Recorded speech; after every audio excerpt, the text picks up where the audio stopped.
অঞ্জুস কিচেনের আজকের রেসিপি হলো লোটে মাছের চপ। যেমন এখানে নুন, লঙ্কা, হলুদ, আদা, রসুন, পেঁয়াজ দিয়ে আমি লোটে মাছটাকে মাখালাম। মাখানোর পর 5 মিনিট রেস্টে রাখলাম। 5 মিনিট রেস্টে রেখেছি, নিলাম, লাগিয়ে নিলাম। একটা একটা করে সব কর্নফ্লাওয়ার ময়দার মধ্যে মাখিয়ে নিলাম ভালো করে। ময়দা এটাকে চেপে চেপে লাগালাম যাতে খুলে না যায়।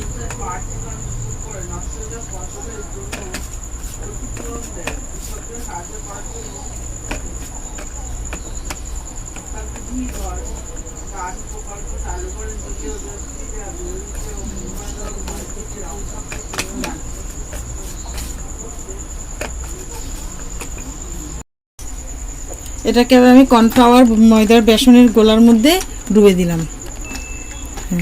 দিয়ে এবার আবার আমি কর্নফ্লাওয়ারে গুললাম, মাখালাম। মাখানোর পরে এবার আমি একটা আস্তে আস্তে করে ভাজবো।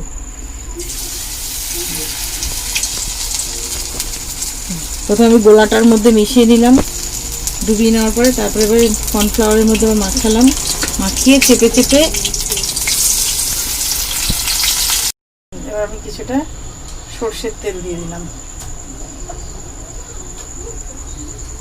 এবার আমি কিছুটা সর্ষের তেল দিয়ে দিলাম।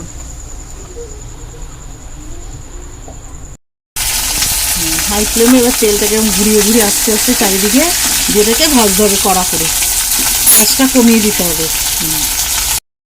এরকম চপটাকে আস্তে আস্তে করে উল্টে পাল্টে ভাজতে হবে কড়া করে, যাতে কাটলেটটা সুন্দর দেখতে হয় এবং কড়া মুচমুচে ভাজা হয়।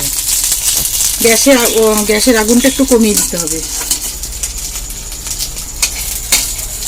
তাহলে ভেতরটা আমার ভালো করে হবে, নইলে ভেতরটা কাঁচা কাঁচা থাকবে।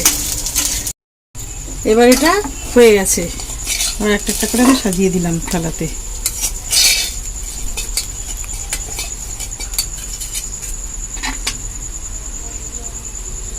এই তৈরি হয়ে গেল আমার লোটে মাছের কাটলেট।